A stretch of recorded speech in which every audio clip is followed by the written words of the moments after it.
अक्टूबर 2020, Shanghai. एक stage, एक billionaire और एक स्पीच। रूम में चाइना के टॉप रेगुलेटर्स बैठे हैं।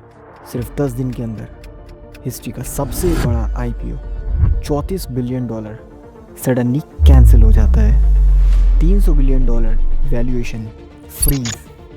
और फिर चाइना का सबसे famous entrepreneur Jack Ma public से ऑलमोस्ट गायब हो जाता है। जैक मा की स्टोरी टिपिकल बिलियनर वाली नहीं है। न रिच बैकग्राउंड, न powerful connections. School exam fail, college struggle के बाद मिला, जॉब्स ऑलमोस्ट हर जगह rejection, 30+ applications, result rejection. KFC China 24 लोग अप्लाई करते हैं, 23 सेलेक्ट होते हैं, 1 रिजेक्ट होता है। Jack Ma police job, you are not fit. यहाँ ज़्यादातर लोग रुक जाते हैं। जैक मा पैटर्न ऑब्जर्व करता है। उसे लगता है प्रॉब्लम सिर्फ उसमें नहीं है, सिस्टम में भी गैप है। 1995 वो पहली बार यूनाइटेड स्टेट्स जाता है। वहाँ इंटरनेट देखता है, सर्च करता है बियर। सर्च रिजल्ट्स आते हैं अमेरिका, जर्मनी, चाइना कहीं नहीं। छोटी चीज़ थी लेकिन सिग्नल क्लियर था। अगर चाइना ऑनलाइन विजिबल नहीं है तो उसे विजिबल बनाना पड़ेगा। 1999 एक छोटा अपार्टमेंट, 17 लोग, न फंडिंग, न टेक एक्सपीरियंस, न कोई रोड मैप, सिर्फ एक आइडिया, चाइना के बिजनेस को दुनिया से कनेक्ट करना। उस दिन अलीबाबा स्टार्ट होता है।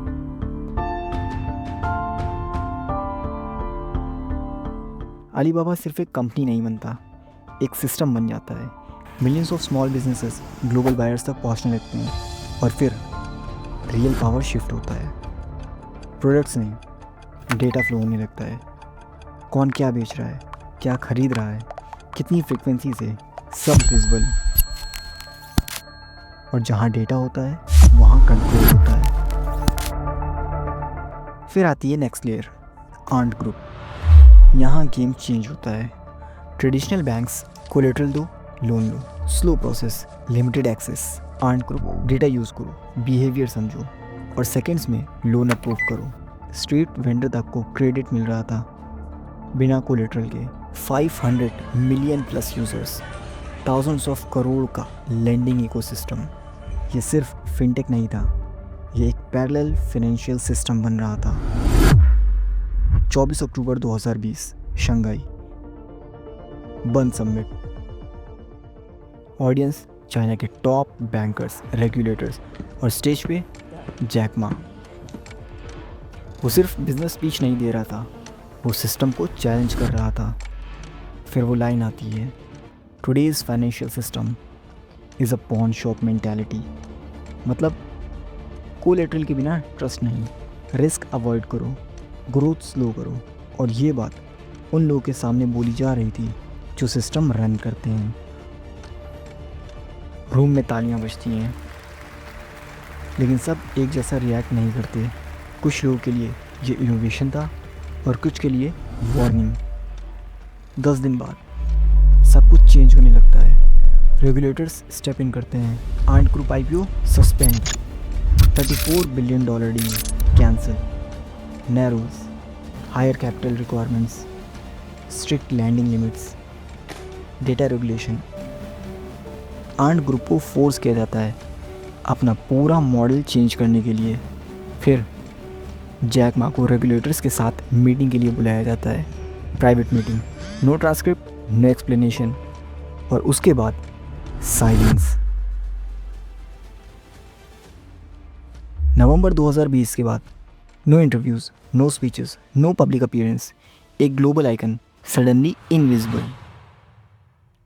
ऑफिशियल स्टेटमेंट्स लिमिटेड थे लेकिन इंटरप्रिटेशंस बढ़ने लगते हैं। कुछ लोग कहते हैं ये कंट्रोल का मूव था, फास्ट लैंडिंग, मैसिव स्केल। अगर ये अनचेक्ड ग्रो करता तो रिस्क सिर्फ कंपनी तक नहीं, सिस्टम तक पहुंच सकता था।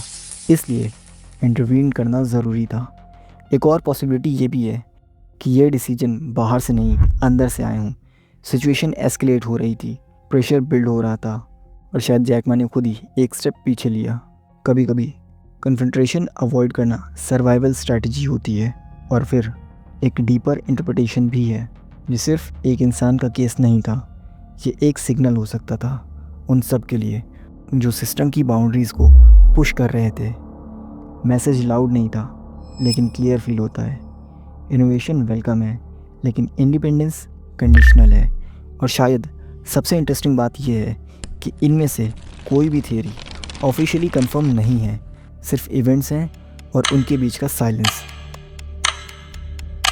और कभी कभी साइलेंस ही सबसे ज़्यादा बोलता है। 2021 जैक मा वापस दिखता है।